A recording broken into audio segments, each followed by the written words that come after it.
I'm James Bays in New Delhi, where the Indian Prime Minister Narendra Modi is hosting leaders and ministers from 19 countries and the European Union for the G20 summit. The nations represented here are the world's 20 largest economies. The bloc accounts for more than 80% of global GDP, 75% of international trade, and 2/3 of the world's population. But as the international community increasingly deals with opposing interests and geopolitical dynamics, many are questioning if the Intergovernmental Forum serves any purpose. Enter the United Nations Secretary General, a man mandated to help resolve situations threatening global peace and security. Soon after he arrived here in Delhi, we asked him whether a summit overshadowed by Russia's invasion of Ukraine, a world economy in distress, and an escalating climate crisis can set the global agenda. UN Secretary General Antonio Guterres talks to Al Jazeera. Antonio Guterres, Secretary General of the United Nations, thank you for talking to Al Jazeera. It's a pleasure. Now, you've been in your job over 6 years now, and nearly every year you come here to the G20 to talk to them. And I've noticed, reading what you've said in previous years, you're getting bolder in what you're saying to the G20. You're now calling for a reform of the international system, a reform of the financial system, a reform of the Security Council. Why are you now saying things that you used to leave unsaid? Well, first of all, I'm not saying it for the first time. If you read something I wrote more than 20 years ago, you will find it. These are things that have been needed for a long time. But you're saying them as the Secretary General. What I believe is important to recognize today is that we face dramatic challenges. We have climate change out of control. And we have not yet been able, as an international community, to put in place an effective way to defeat climate change. On the other hand, we see new technologies emerging, artificial intelligence, and there is no mechanism at international level to have a minimum of governance in relation to those new technologies, and we see states and international organizations very weak in their capacity of dialogue, even with the private sector in this regard. And we know the risks that we are facing. On the other hand, we see the level of inequalities growing enormously, and never the developing countries were in a more dramatic situation than in the present moment. And this is a factor of suffering, but it's also a factor of instability. So it is in a moment like this, when at the same time we see the world becoming more and more multipolar.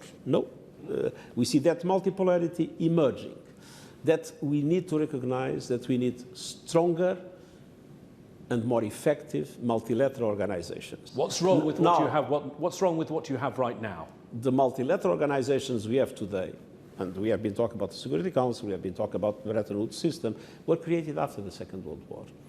They have a composition and they have a power structure that corresponds to the realities, power realities, economic realities of the world after the Second World War. A continent like Africa practically was not represented. Most of the African countries today were at the time still colonies under the colonial regimes. Now, if we want our multilateral system to be able to respond to the challenges we face today, we need to have a multilateral system that represents the world today in the composition of the organs, in the powers of those organs, and in the capacity of those organs to address the real challenges we face now that are different from the challenges we were facing 70 years ago. Just to explain for our viewers, because you mentioned the Bretton Woods system, that's the system that was set up after World War II for the international economic system, created the International Monetary Fund and the World Bank.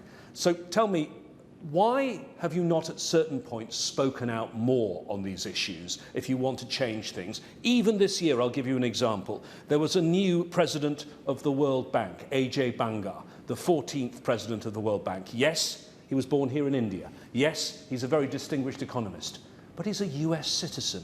And every single one of those 14 has been a US citizen. That's not right, is it? That is one of the central questions. I mean, the composition of the World Bank, of the IMF, represent the economy of the post-war situation, in which there was a clear dominance of the United States of the global economy.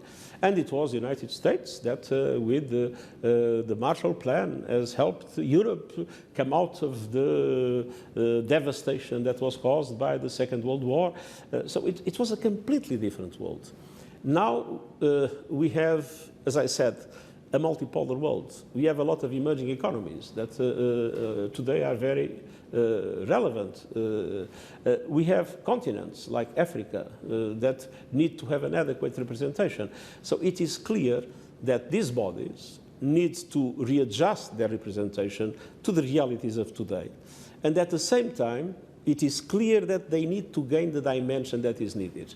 Look, the World Bank today, it looks an enormous institution, but it became much smaller than what it was. The paid-in capital of the World Bank today is less than 1/5 as a percentage of global GDP of what it was in 1960.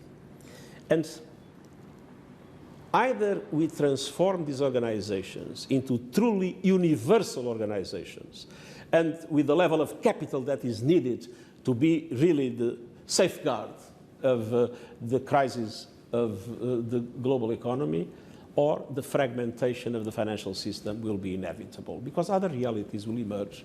And I prefer reformed, universal institutions than a world in which everything is fragmented. It sounds easy, though. Reforming these institutions is going to be so hard. Take the UN Security Council. Those 5 permanent members with a veto, they hold all the cards. This isn't going to happen anytime soon, is it? It will probably not happen immediately. That's why it is so important to insist, and it's so important to maintain in the agenda. But at the same time, this does not mean that there are not many other things that we can do immediately. And namely, if we want to correct the dramatic inequalities we have in the world. A few examples. We have multilateral development banks. Those multilateral development banks need to be capitalized because they became small in relation to the problems of the world. And when we put $1 in a multilateral development bank, it multiplies by 5, because they can then go to the market and seek resources that then they can put at the disposal of developing countries. And we need to change their business model in order to be able to attract much more private finance. If a bank makes a loan, that loan is that loan. But if the bank gives guarantees, if it becomes first risk taker in coalition of international financial institutions, or including private institutions, what will happen is that the resources of the bank will be multiplied in the resources that will be put at the disposal of developing countries. On the other hand, we have special drawing rights that were distributed. Those special drawing rights, part of them are now putting at the disposal of developing countries through the IMF. Now, if they will be put through multilateral development banks, once again, they can be multiplied by 5. So there are many things that can be done if there is political will, without changing the structures, without putting into question the power relations, things that can be done, and I would say must be done, to address the immediate needs in relation to the dramatic debt situation and the dramatic financial situation of so many developing countries in the world, and to find the resources needed to much more ambition in mitigation of emissions in relation to climate change, and much more ambition in climate justice, supporting developing countries, both in their reduction of emissions, but very important, more and more important, in the adaptation, building resilience of their communities to respond to the devastations that we are already witnessing. We're not talking about the problems of the future, we're talking about the problems of today.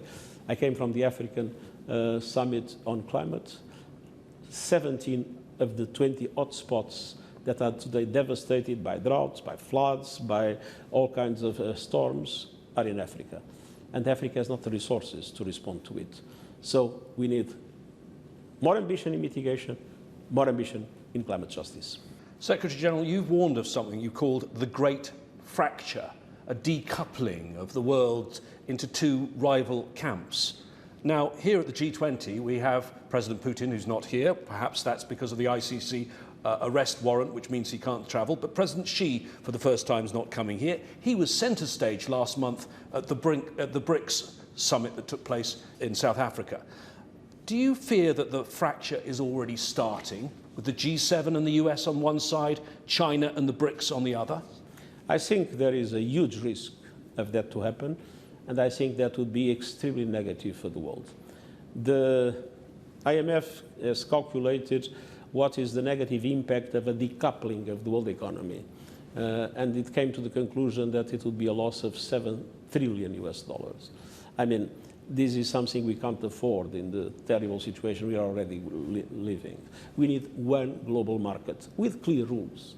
We need one global financial system that represents today's world. We need one global free, open internet, again, with rules. But it's important that, and I know it will be very difficult to overcome the levels of mistrust that today exist, but it is so important that the most important powers understand the need to negotiate seriously in order to be able to find ways to guarantee the universal carrot of markets and institutions. As you know, there is one issue in global affairs at the moment where there is no consensus in the G20 or in the UN Security Council. That is the war in Ukraine. I know I've asked you this question before, but as things stand, do you see any path to peace? I think it is realistic to say that in the short term, the efforts of mediation for peace will be in big difficulties to produce results. I think the two sides are still determined to go on with the war that was caused by the Russian invasion of Ukraine.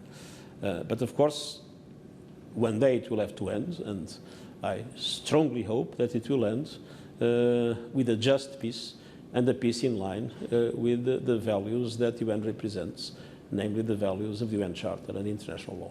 One of your only achievements during the war was the Black Sea Grain Initiative, which allowed grain still to leave Ukraine to go to global markets. Russia pulled out of that in July this year. I know you met Foreign Minister Lavrov in South Africa, and you sent him some new proposals. He's now rejected those new proposals. Are you disappointed? And is it worth having a deal that's not permanent and that can last? I think we need a serious deal. And the serious deal is a deal that everybody respects, and a deal in which the behaviors are predictable. We have done a very big effort in order to remove obstacles to the Russian exports of food and fertilizers. And there are a certain number of other things that we are doing, and I had the occasion to present, as I said, a new proposal to the Russians in which several of the problems find what I believe is an adequate solution. On the other hand, we must have the guarantee that if Russia has the conditions to have their own exports of food and fertilizers, that the Ukrainians will also have the same right, and that the Black Sea Initiative becomes a credible thing, in the sense that it is not suffering, as it happened in the past, permanent interruptions, permanent suspensions, and things of the sort. We need to find a system in which there is a mutual guarantee that the Russians will be able to export their food and fertilizers, but guarantee that Ukraine will be able to effectively export their food products. Let me move to Africa now. Since 2020, there have been 6 successful coups on the African continent. And if I go back just a couple of years, there were no coups at all in Africa between 2008 and 2017. What do you think is the reason for this? And are you worried that this is becoming contagious? I think there are many root causes for this. But I believe there is one that is essential. Governments have lost largely the confidence of their peoples, In some situations, I can recognize that because there are problems of corruption, because there are problems of bad governance or any other reasons of the sort. But in many other circumstances, you have governments that simply have not the resources to provide the basic needs of their people. And the enormous frustration that generates in the people is something that makes very easy the creation of conditions for coup d'etats and for other kinds of instability in different parts of the African continent, as in different parts of the world in similar situations. We remember coups in Latin America in the past, so all this is not entirely new in the history of humankind. We need to address the root causes. It's not enough to try to solve country by country the problem of the coup. We need to address the root causes. And one basic root cause in Africa is the enormous inequality of which the African continent is a victim. First, it was a victim of colonialism and the legacy of colonialism, and second, of an international financial and economic system that works against Africa's interests in many, many aspects. This needs to be addressed. And at the same time, let's recognize African countries, African governments need to be able to improve their governance. Corruption needs to be fought. There are many other things that those that have responsibilities need to do.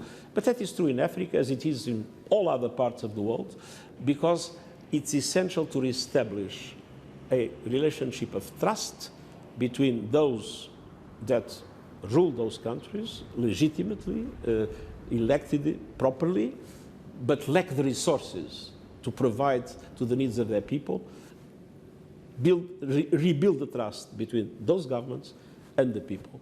It's essential. It requires an African effort, but it requires a lot of international solidarity and of international investment in Africa. Let's look at the two most recent coups. In July, in Niger, a democratically elected government was overturned. And then in August, there was a coup in Gabon deposing Ali Bongo. His family have run the country for all of my life, and I'm 56 years old. Are all the coups the same? No. The people support, it seems people support the coup in Gabon. Was that a good coup? The coups are very different in its origins, in its nature, but one thing for me is clear. Military coups leading to military regimes were never able to solve the problems of a country. We had an experience in my own country.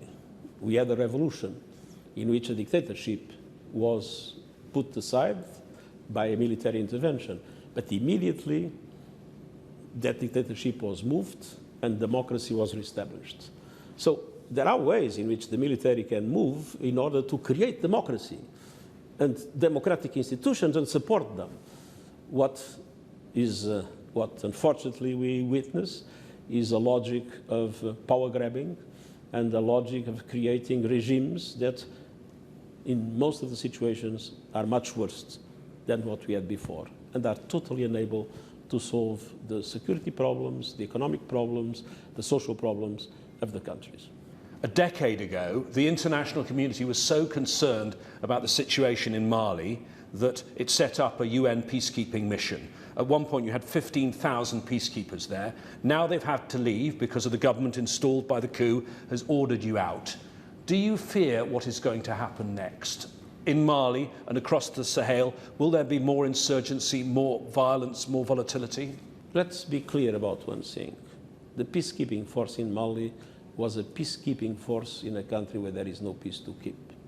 And I myself had presented to the Security Council a set of options, including the option of replacing that peacekeeping operation. But that wasn't the option you wanted them to take. What I've been insisting is that situations like the situation in Mali, where you have terrorist groups with an enormous power and an enormous capacity, what we need is not peacekeeping forces, is peace-enforcing and counter-terrorism forces with robust African forces led by the African Union, with mandates established by the Security Council under Chapter 7, that is the chapter that relates to these questions of peace and security, and with guaranteed financing. This is the only way to address the challenge of terrorism in Africa. You cannot think that peacekeepers can be the solution for countries where there is no peace to keep, and where today we have terrorist organizations that are much better armed than the peacekeepers themselves. More than 300 UN peacekeepers lost their lives. Now the mission is packing up. What do you say to the families of those people?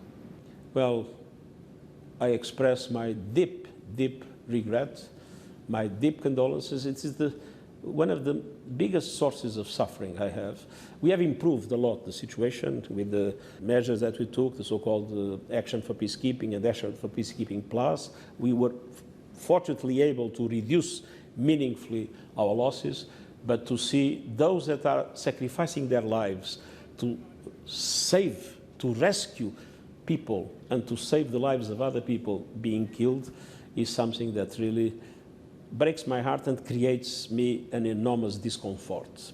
And when talking to the colleagues that are there, when talking to the governments, the heads of state of those countries, when I can, with the families, I mean, this is something very, very difficult and something that really makes me feel very uncomfortable. Secretary General, in Sudan, there was not only a coup, but this year there's now started an ongoing war between two rival military leaders. Can I ask you about the peace efforts there? Because there seem to be so many different actors. You've got the African Union, you've got the regional grouping IGAD, you've got Saudi Arabia working with the US, you've got meetings arranged by Egypt. The UN seems to be on the sidelines. No. Is it time for a coordinated effort of everyone? The UN has been very clear.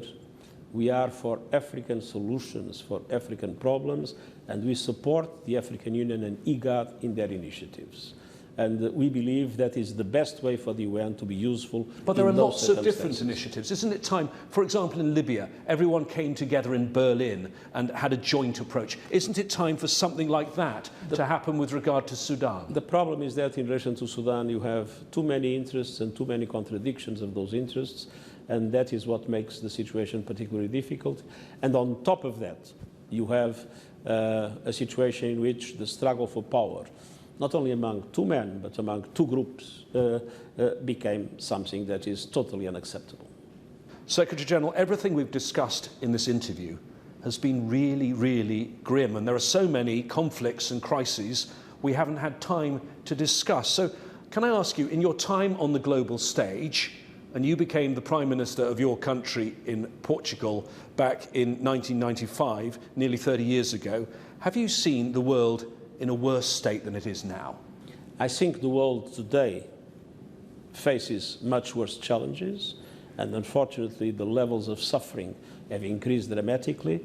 But at the same time, the world is creating instruments that, if properly used, namely from the technological and scientific point of view, if properly used, can guarantee that we are able to eradicate hunger, to eradicate poverty, that we are able to create the conditions for a much more peaceful situation if we put those fantastic resources to the benefit of the people instead of to the struggle for power among different interests that in so many circumstances are totally illegitimate. How worried are you about the world your grandchildren will live in?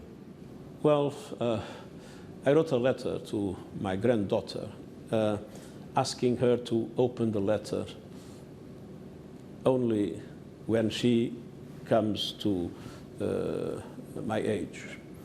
And I hope that when she opens that letter, she will not feel very, very angry with my generation.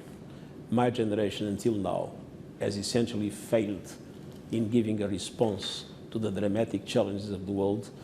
I hope we'll still be able to change and to allow my granddaughters to live in a better world. UN Secretary General Antonio Guterres, thank you for talking to Al Jazeera. It's a pleasure.